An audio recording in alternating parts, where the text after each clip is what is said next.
اے میرے بندو، میری دی ہوئی نعمتوں کا شکر ادا کرو، اپنی نعمتوں کو اور بڑھاؤ۔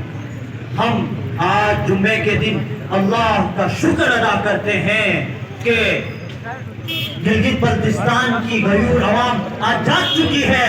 ایکشن کمیٹی گلگت بلتستان کی طرف سے 1 مہینے سے مستقل جو جدوجہد اور جو محنت تھی وہ آج رنگ لا رہی ہے۔ آج بلتستان جاگ چکا ہے، آج ہزر جاگ چکا ہے، آج حمزہ نگین جاگ چکا ہے۔ آج ان کے خواب جو دیکھ رہے تھے گلگت سینٹرل کے لوگ جاگتے نہیں، آئیں گے نہیں، آج ان کے بھی خواب پسپا ہو گئے۔ یہ حد نگاہ تک جتنے بھی نظر آ رہے ہیں یہ گلگت کے باشعور اور غیرت مند عوام یہاں ہیں۔ ہم آپ تمام کا شکر ادا کرتے ہیں، ہم آپ کا شکر ادا کرتے ہیں۔ آپ جو ایکشن کمیٹی کے یہ ہمارے بزرگان ہیں، ان کی کاوشوں اور کوششوں سے آج محنت لنگرا رہی ہے۔ میرے معزز بھائیوں، میرا خطاب کوئی لمبا نہیں ہوگا، مختصراً چند منٹوں میں اختتام کروں گا۔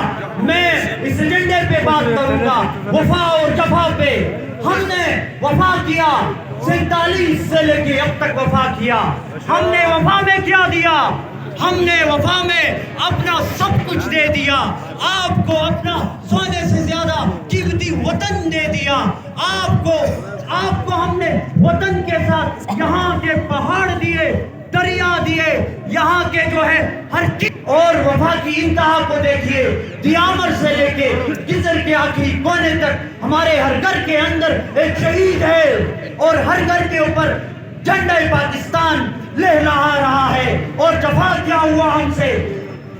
1 صدی کو گزرنا ہے۔ جفا کیا ہوا ہم سے؟ ہمارا سب کچھ چھین لیا گیا۔ کیا آواز آ رہی ہے؟ سن رہے ہیں؟ چھین لیا کہ نہیں؟ ہاتھ اٹھائے، زندہ قوم اگر ہے تو اٹھائے۔ کیا کچھ چھین لیا؟ یہ دریا بھی چھین لیے، یہ پہاڑ بھی چھین لیے، یہ سب کچھ چھین لیا۔ اور جو حق کی بات کرے اسے غدار کہتے ہیں، جو حق مانگے اسے باغی کہتے ہیں، اور جو حق مانگے اسے وطن بدر کرتے ہیں۔ یہ جفا ان کی طرف سے ہے۔ ہماری وفا دیکھیے، ہم نے سب کچھ لوٹا دیا۔ آج ہماری ایکشن کمیٹی نے جو مطالبات رکھے ہیں، چارٹر آف ڈیمانڈ جو ہے ہمارے 15 لکاتی ایجنڈے کا، اگر آپ لوگ نہیں دیں گے تو ہم آپ سے چھین لیں گے۔ ایک کرتے ہیں چھیننے کا، ایک کرتے ہیں چھینیں گے ڈوگرو اور سکھوں سے، جیسے ہمارے آبا و اجداد نے یہ وطن چھینا تھا، اپنا حق چھینیں گے انشاءاللہ۔ جذبہ نظر نہیں آ رہا، عوام الناس خاموش تماشائی بنی ہوئی ہے۔ کیا وجہ ہے؟ کسی نے ڈرایا ہے؟ کسی نے ڈرایا ہے آپ لوگوں کو؟ نہیں تو جذبہ کیوں نہیں نظر آ رہا؟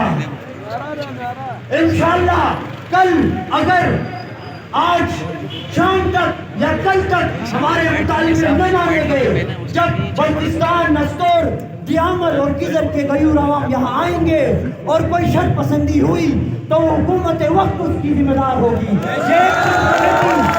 یہ ایکشن کمیٹی پرامن کمیٹی ہے، یہ عوام الناس کے حق کی بات کرتی ہے۔ ہمارا مقصد انتشار نہیں، ہمارا مقصد بغاوت نہیں، ہمارا مقصد صاحب سے حق مانگنا ہے۔ اگر دیں گے پرامن طریقے سے تو یہ آپ کی خیر ہوگی، نہیں تو ہم آپ کو آپ کے اعلانوں سے کسیٹ باہر نکالیں گے، آپ کی دفتروں سے کسیٹ باہر نکالیں گے، آپ سے اپنا حق لے کر دم لیں گے۔ والسلام۔